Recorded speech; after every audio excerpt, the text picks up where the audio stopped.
Bonjour tout le monde, j'espère que vous allez bien et bienvenue sur les viandards de la bagarre. John, comment vas-tu? Ça va et toi? Ça va super Ça, bien. ça va très très bien. Bon, on commence par l'anecdote. Donc hier soir, on était en Resto Fight Minds. Donc John, moi et Brian. John, Brian et moi, on va être polis. Et quand je suis arrivé, moi je suis arrivé, tu sais, de bonne humeur. Je vois mes potes, on va passer un bon moment entre les intervenants de Fight Minds. Et John avait une énergie déplorable. Il a casser la soirée. Tout ça parce que BSD, son combat était annulé contre Dustin Poirier qui avait dit qu'il n'avait pas signé le contrat. Et donc, on va peut-être parler un peu des coulisses. Hein. Les mecs, John, c'est un vrai fan. Il est dans l'émotion. Quand je vous dis qu'il râlait, il était au bord des larmes. Et je n'exagère pas. Ouais, bon, bord des larmes. Ok. Non, franchement, je râlais. Non, c'est tout à fait vrai. Et c'est rare. Franchement, je crois, je sais pas si tu m'as déjà vu râler, en fait. Mais voilà, là, en fait, À chaque fois si qu'on dit que tu as jamais, bientôt 35 ans, tu râles. C'est un truc que j'ai déjà vu râler. voilà, bon, mais là, c'est râler, c'est marrant. C'est juste un petit rappel. Bon, ben voilà. Et non, mais là, en fait, ce qui m'a énervé, c'est pas tellement le fait que le combat soit annulé. Bon, pour l'anecdote, il l'est plus, donc voilà. C'est plus le fait, c'est le pourquoi. C'est que Mhm. de nouveau, l'UFC a annoncé un combat sans que ce soit signé par les deux parties. Donc là, Benoît, bon, bah, je crois qu'il était très content de signer, mais par contre, Dustin, on sait que enfin, un combat comme ça, c'est très difficile à faire signer. D'ailleurs, moi, j'ai été étonné que Dustin accepte. Donc, du Ouais. coup, lancer ça comme ça et dire, OK, bon, bah, c'est pas signé, bah non. Et donc, ce qui s'est passé, c'est que Dustin, sur son compte, a annoncé, écoutez, moi, je continue à m'entraîner, mais le combat est annulé. Moi, franchement, j'étais super fâché. Vraiment, j'étais super fâché. Je me dis, c'est pas la première fois qu'ils le font, c'est pas une Mhm. erreur. Ah, tiens, on savait pas. Et donc, du coup, tu m'avais fait la liste hier de tous les combats pour lesquels il y avait eu ce genre de choses. Est-ce que tu te Qu'on rappelles? Je sais que sait. Costa, Pour lesquels on sait qu'il y a qu'on eu ça. sait, qu'on Ouais. sait. Mhm. Donc, il y avait Costa où, en fait, le truc, c'est ça, c'est je pense qu'il y a que les stars qui peuvent parler. Les grosses stars. Parce Ouais. que, c'est plus compliqué pour des petits combattants de dire quoi que ce soit, parce que si tu dis quoi que ce soit, après, bon, ben, hein, donc tu te mets contre nous, donc, bon, t'es out. Ben, on va peut-être l'expliquer maintenant. C'est un bon moment parce qu'en fait, de prime abord, quand j'ai réalisé que l'UFC faisait souvent ça, utilisait souvent cette méthode d'annoncer le combat avant même de contacter les combattants, tu dis mais pourquoi ils font ça l'UFC? Parce qu'en fait, ils donnent un levier de négociation aux combattants. C'est de prime abord, tu dis Mhm. bah le combattant il dit ok vous avez annoncé mon combat, maintenant payez, je veux 20% de plus, 30% de plus que ce que vous m'avez payé le dernier combat. Et on pense ça. Et après, on se rappelle que l'UFC, ils ont le monopole et le monopson. Et donc, c'est là où on va parler du recours collectif après. Il faut que ça passe. Parce qu'il faut que ce genre de situation, il faut que ça cesse. Parce qu'en fait, comme ils ont le monopole et le monopson, l'UFC dit, tu veux 20% en plus? Non. Tu signes pas le combat? Ok. Bah, tu as un contrat d'exclusivité avec nous. Ah, dans le contrat, on doit te proposer 2 combats l'année. Ok. On va te proposer que des combats de merde. Et du coup, tu Mhm. vas pas les signer. Du coup, toi, tu vas perdre des années, des années, des années. Nous, on va trouver des raisons de prolonger ton contrat. Tu vas jamais en sortir. Et donc, tu dois, quoi? Tu vas mettre un terme à ta carrière. Et donc, comme tu le dis, quand tu es un petit combattant, tu es obligé de dire oui, oui, oui. Mais quand tu es un gros combattant comme Dustin Poirier, tu peux speak up, tu peux en parler parce que je pense que Dustin Poirier, il pourrait se dire, bah, si je combats plus, ça va, j'ai fait mes thunes, j'ai ma notoriété, j'ai mes projets avec l'argent qui rentre, j'ai assuré mes arrières et celles des générations qui suivent chez les poiriers. Mais effectivement, chez les plus petits combattants, c'est problématique. Donc, il y a ce problème-là. On va peut-être rester dessus. Alors moi, il y a le deuxième problème, c'est aussi les fans. On va en parler, mais tous les Français qui ont pris leur billet pour aller à Miami pour voir BSD, Exactement. le combat est annulé, mais enfin, on sait quand tu achètes des billets pour aller voir un UFC, tu sais que un des deux combattants peut se blesser. Il y a une probabilité. Mais ça, c'est une raison acceptable. Le Mhm. fait que l'UFC t'annonce un combat qui n'est pas signé pour te vendre des places super chères et que toi tu fais un effort en plus parce que tu traverses un océan et tout pour aller voir ça et qu'après c'est annulé juste parce que l'UFC en fait avait préannoncé sans signer. Ah là, tu peux vraiment avoir la haine sur eux. Bon, bref, Ouais, je c'est suis ça. allé dans tous les sens, mais je pense que c'est important de souligner tous ces éléments. C'est dégueulasse en fait. Et ça sera solutionné, ça serait solutionné si le recours collectif passe. Et donc, je suis désolé. Voilà, il faut. On est un média indépendant. Là, c'est pas que je suis contre l'UFC. J'ai envie que l'UFC garde ce statut de leader, mais je veux plus qu'ils aient ce monopole et ce monopsone pour qu'il y ait plus de respect envers les combattants et envers les fans, en fait, tout simplement. Ouais, ouais, bah, on pense pareil, voilà, on est fan de l'UFC, mais là, c'est juste se dire, c'est un manque de respect, en fait. C'est plus ça, je l'ai vraiment pris, Mhm. je me suis dit, bon, on a tous rêvé de ce combat. Je crois que pour moi, c'est un des combats de l'année qui va prendre le plus plaire. C'est un de mes combattants favoris contre un combattant de légende. Enfin, tu te dis, ok, voilà, je suis trop chaud. Et donc, du coup, heureusement que Dustin a fait ce qu'il a fait. Je crois que c'était très malin. Donc, pour la petite anecdote, c'est ce que j'expliquais. Donc, il n'y a que les stars qui peuvent parler. Et si elles l'osent, en fait. Parce que c'est des situations qui peuvent se retourner contre elles-mêmes. L'idée, c'est ça, c'est que si jamais tu es un petit combattant et que tu dis quelque chose, ben voilà, on te met des combats de merde, et puis au final, on s'en fout parce que tu n'as pas de levier de négociation. Ouais. C'est t'as pas de fans, t'as pas il y a personne qui va être contre l'UFC si jamais tu fais ça avec tes personnes, en fait, ou alors très peu de gens. Donc c'est pas très important. Par contre, Dustin, il a une fanbase, il a une grosse fanbase. Les Américains l'adorent. Donc du coup, quand les Américains, surtout à Miami, etc., qui est pas très loin de la Louisiane, on le sait. C'est parmi ses derniers combats. Il n'en a pas 10 encore de Dustin. C'est Non. pas, donc du coup, quand il annonce ça, ben, ça par contre, ça m'a aussi choqué, c'est qu'on arrive au début du resto, moi la tête jusque par terre en disant, t'as vu ce qui s'est passé, c'est une dinguerie. Et puis à la fin du resto, on voit, on voit que juste en partant, on voit, ah non, c'est bon, ils ont signé. Donc ça a mis 2 heures. 2 heures. Ah, Donc donc, là, il l'annonçait depuis je sais pas combien de temps, et là, c'est annoncé depuis 2 heures. ouais, il y a eu 4 heures, je pense, parce qu'en fait, l'annonce de j'ai pas signé le contrat, le combat est off, c'était quand moi je suis parti de chez moi, donc il était grosso modo 19h, Ouais, voilà. 19h15 pour nous. Enfin, de toute manière, Et même, j'ai eu la news quand je suis arrivé chez moi à 23h30, donc ouais, il y a eu 4 heures, quoi. Il y a eu 4 heures entre ouais, l'annulation ouais. et la réofficialisation, on peut dire ça comme Ouais, ça. c'est ça. Et ce qui m'a fait rire, c'est que c'est super bien joué de Dustin parce qu'en fait, donc il annonce ça lui sur son compte. Ça, c'est sûr, c'est des moves de manager. À ce niveau-là, il n'y a pas de ah je savais pas, etc. Et Non. justement, qu'est-ce qu'il annonce? Il dit ah Ouais. désolé, je savais pas. Petit problème, c'est de ma faute. Mauvaise communication avec mon manager. Donc, je trouve ça tellement fort. Parce que c'est vraiment dire ah non on a discuté et donc c'était ok avec l'UFC donc comme ça l'UFC perd pas sa crédibilité. Ouais. Le manager non plus, c'est ah non, c'est juste moi qui étais pas au courant. Désolé, je suis pas très intelligent. Donc lui, il lui rend tout l'argent et puis il se dit ok ouais bon ok ça va, désolé, c'était de ma faute, tout est ok, je serai là à Miami.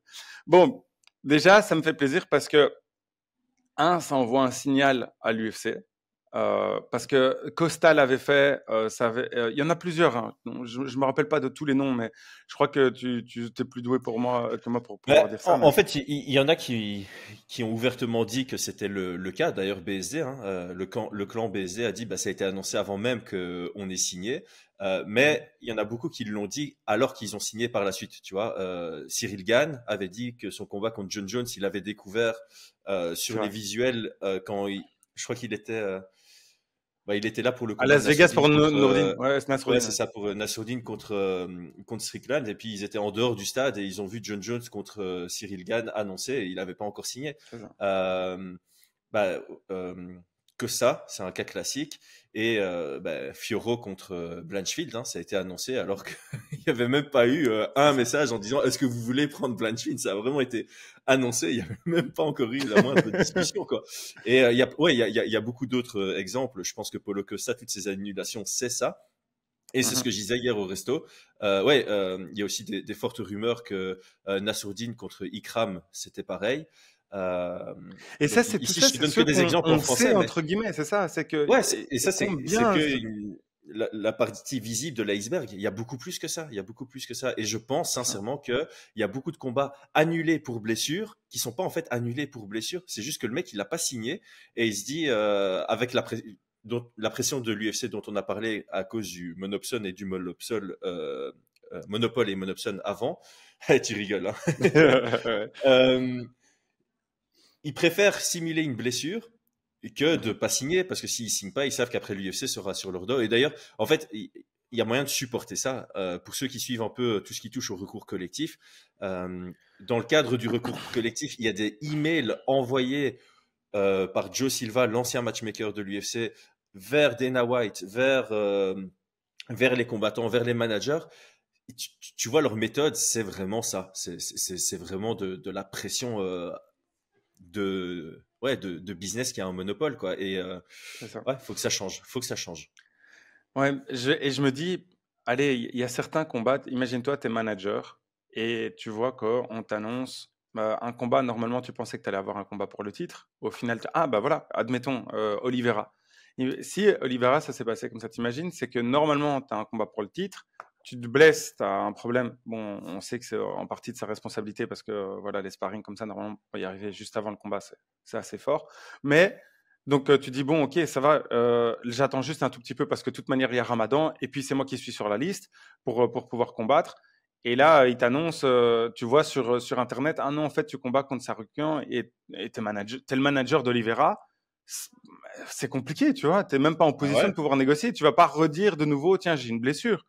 Donc ouais c'est fort. Donc là du coup Dustin ce qu'il a fait, à mon avis. J'imagine que ça devait être une question d'argent parce que je vois pas sur quel autre Ouais. tableau il peut gagner. Je vois pas. Parce que le combat pour le titre, le prochain, clairement, il a été annoncé. C'était le gagnant de Oliveira contre Tsaroukian. Donc, il peut pas dire si jamais je bats votre nouveau, c'est moi qui me bats pour le titre. Et surtout, je pense que si Justin bat, euh, allez, Holloway, je pense qu'il est devant Dustin de nouveau. Donc, je crois que c'était juste une question de prix. Je pense. Ouais, Je ouais, suis pas dans la négociation. je suis assez confiant de ça parce que clairement, t'es le numéro 3. T'es une grosse name value parce que t'es l'ancien champion intérim. T'as combattu 3 fois contre McGregor. Enfin voilà, t'es devenu. Est-ce qu'il est encore numéro 3 là pour l'instant? Je sais pas s'il est encore numéro 3. Tu sais. Bah, je crois qu'à l'annonce, il était numéro 3. Enfin voilà, il est 3 ou Mhm. 4. On va dire ça Mhm. comme ça. Et BSD, il est 11. Donc, tu as un gars qui a une flèche montante, qui commence à se faire un nom, mais à l'international, ça devient une star, mais t'es pas encore au niveau, tu vois, t'es pas encore au niveau de Chandler, pour prendre un autre exemple. Mhm. Dustin Poirier, lui, voilà, c'est une figure de l'UFC aujourd'hui. Il est 3, il va devoir regarder le 11 derrière lui. Bah oui, évidemment qu'il va demander de l'argent. Ouais. D'un point de vue sportif, parce que si tu regardes juste d'un point de vue sportif, si Dustin gagne, mec, t'as battu le 11, t'es 3, c'est normal. Mhm. D'un point de vue sportif, hein, Non, mais c'est sûr, évidemment, c'est sûr. pas de Il y BSC a... comme nous on le Alors que connaît, maintenant, c'est une même dans performance les incroyable. cotes, même dans les cotes, le problème c'est ça, c'est que même pour l'instant dans les cotes, je sais pas si c'est encore le cas, mais que BSD est favori. Ouais, Mais ce qui est fou parce que c'est pas des Français qui font ces cotes-là. C'est aux États-Unis que ouais, ces ouais, cotes sont là. Donc ouais. c'est international. Mais par contre, pour la majorité des gens, les gens vont voir Dustin, un nom qu'ils connaissent pas enfin si s'y connaissent pas vraiment beaucoup, que ce sont des casuals qui sont la majorité, ils vont se dire bon bah Dustin va l'éclater. Je dis pas que Dustin ne va pas gagner ou que BSD non, mais pour eux c'est une certitude. C'est ça que je veux dire. Alors que pour Mm. moi c'est pas une certitude.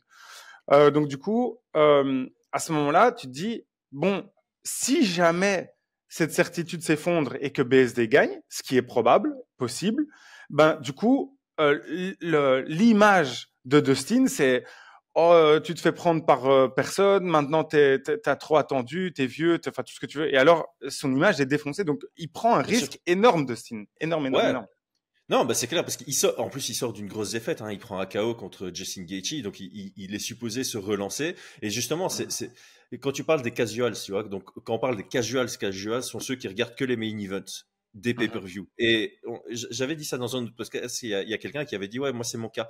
Donc il y a vraiment des gens qui se concentrent même que sur main event, peut-être qu'au main event des pay-per-view. Et donc effectivement, le nom de Benoît Saint-Denis, ils ne le connaissent pas. Donc ces gens-là, et ils sont nombreux, voit ce combat comme un combat de relance pour C'est ça. Poirier. Parce que ces gens-là, ils vont pas s'intéresser au code de Paris, ils vont pas se dire ah tiens pourquoi BSD est favori. Ils n'ont aucune notion de Mhm. qui est favori C'est ça. factuellement. Et factuellement, c'est sur les codes de Paris. Donc effectivement, il y a un énorme risque qui est pris du côté de Sine Poirier. Et par conséquent, tout ce qu'il a à gagner, c'est quasi financier. Parce qu'une Mhm. victoire contre BSD, donc quand tu es 3 et que tu bats le 11, ça va pas te faire passer 2. Ça te permet juste d'avoir un verre sur ton dernier combat.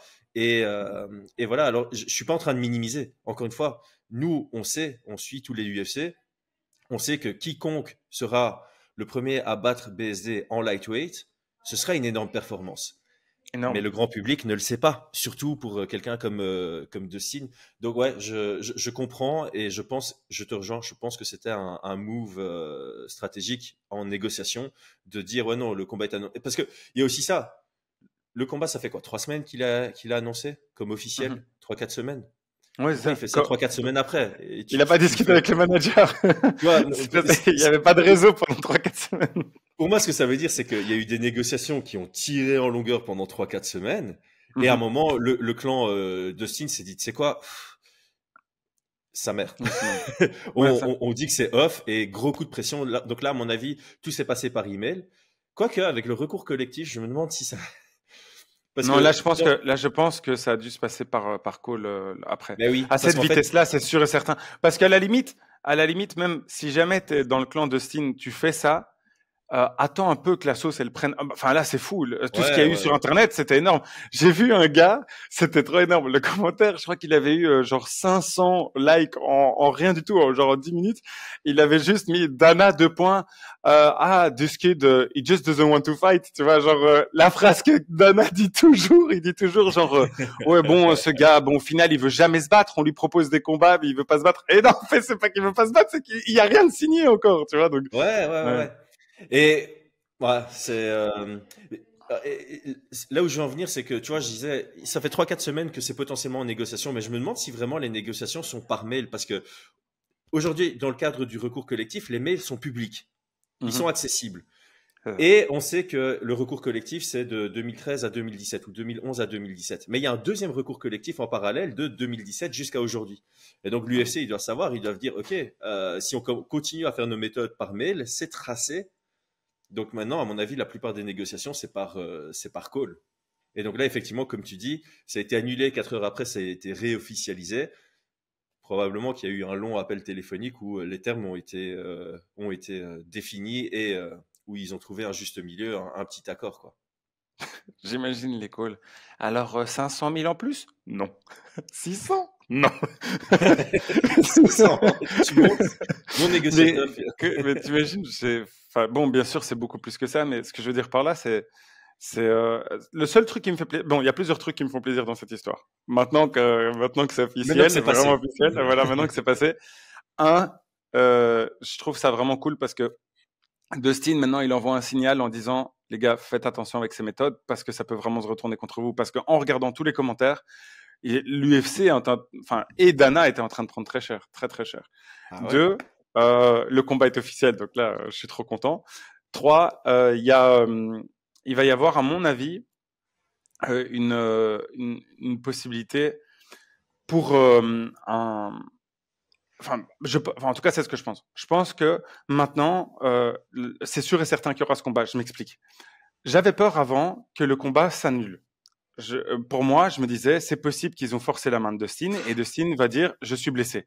C'était vraiment une grosse crainte. Et de nouveau, je me dis, Dustin, il n'avait pas tellement gagné sauf de l'argent. Donc maintenant, c'est sûr et certain, s'il a annoncé ça, c'est qu'on le paye très bien et donc maintenant, ça vaut la peine de se battre et qu'il va pas dire, bon, au départ, je me suis trompé, non, et en fait, je suis blessé. Là, les gens vont vraiment trop s'énerver et je crois que ce serait une catastrophe. Donc là, il est en camp, on a vu la photo, il a dit que lui, il continue à s'entraîner. Maintenant, je crois qu'il a vraiment un truc. Donc, ce qui me rassure, c'est que je suis plus rassuré qu'avant sur le fait qu'il va pas annuler. Donc ça c'est vraiment positif. Ouais, parce que ça c'est une crainte qu'on avait. Je pense que je sais plus si j'en avais discuté dans un podcast avec Aldric ou au téléphone avec Alexandre Herbinet, mais une de nos craintes c'était typiquement ça, c'était qu'on était dans une situation où le combat avait été annoncé sans signature, que BSD avait signé de son côté, que Dustin était en négociation et n'avait pas encore signé, et que effectivement Dustin allait jouer la carte de se blesser à 2 semaines de l'événement et qu'on allait se retrouver, tu vois, le cul entre deux chaises. Et moi, le seul truc qui me rassurait hier au moment de l'annulation, je t'en avais parlé, c'est qu'on est encore assez loin de l'événement. Donc, ils auraient probablement pu trouver un remplaçant pour BSD. J'avais parlé potentiellement à un gars comme Jalen Turner et tu avais dit, avec une grande raison, évidemment, bah, c'est pas la même chose que Dustin Poirier. Bon, au moins, on aurait conservé BSD sur la carte, mais ça en jette pas autant que Dustin Poirier. Le seul qui aurait pu où on aurait peut-être pu se dire, bon, allez, c'est acceptable, ça aurait été Michael Chandler, parce que le truc avec Conor McGregor, on sait pas du tout où ça en est, mais on voyait pas ça comme une possibilité réaliste, parce que Michael Chandler, qui attend McGregor depuis longtemps, il va pas aller signer un contrat pour prendre le bourbier de BSD. Non, ça c'est clair et net. Ouais. Bah là, du coup, je pense que, je sais pas si on a fait le tour. Ah non, on n'a pas fait le tour, il y a encore un petit truc. Tu nous parles un peu de ta blague que tu as fait avec la carte. Oh là là. Et bon, pour tous ceux qui savent et qui suivent le podcast depuis longtemps, Chris est un habitué des jeux de mots. Et là, hier, pour me remonter le moral, au moment où la femme donne la carte, il dit, c'était quoi que t'as dit? Si tu mets du citron dessus, ça fait une carte au citron. Elle lui a même pas donné de carte, elle est partie. Faut que tu mettes le contexte. Donc, en gros, on arrive au dessert et donc la serveuse nous donne les cartes pour voir le dessert. Et moi, c'est un resto que j'avais déjà fait, donc je conseille à Brienne et John de prendre le Snickers revisité. Et elle conseille, elle dit, ouais, il y a aussi la tarte au citron restructurée qui est très bonne. Et donc, j'ai à John, si tu mets du citron sur ta carte, ça fait une carte au citron. Il y a ma femme qui est là, elle lève les yeux. Rigole. Ma femme rigole à ça. Non, mais c'est pas pour les bonnes raisons. C'est pas pour les bonnes raisons. La serveuse, elle me regarde plus, elle part, elle m'a pas donné la carte, elle a juste donné la carte des desserts à Brian et à John. Mais donc, ce que tu sais pas, par contre, ce que tu sais pas, ma femme est morte de rire. Ce que tu sais pas, c'est que après j'ai pris ta carte et j'ai fait une blague. J'ai mis 6 graines dans la carte. Et dans 15 ans, elle aura quand même une carte à citron d'arbre. Mais... Oh, non. Bon, les gars, franchement, je vous le dis, moi, à chaque fois, je suis gêné avec ce genre de blague, mais là, en vrai, avec la réaction de la serveuse, c'était une catastrophe. Mais bon. Bon, du coup, je crois que c'est le mot de la fin. Merci. Ouais, Merci à tous. On retournera au resto dans 6 ans, dans 10-15 ans, et on verra citron comme ça sur une carte. Ce sera la carte au citron. D'accord. Donc du coup, n'oubliez pas de mettre des likes et des commentaires, etc. Abonnez-vous pour tous ceux qui veulent plus de blagues. En fait, tu devrais faire un compte séparé, je pense, ou un Twitter juste pour ça. Voilà. Quelqu'un le fera pour moi. Ah bah ouais, tu vois, sur Twitter, il y a Out of Contest de Marcou. J'attends à ce que quelqu'un fasse ça sur le Chris. Magnifique. À bientôt. Ciao, à bientôt. Ouais, c'est blague.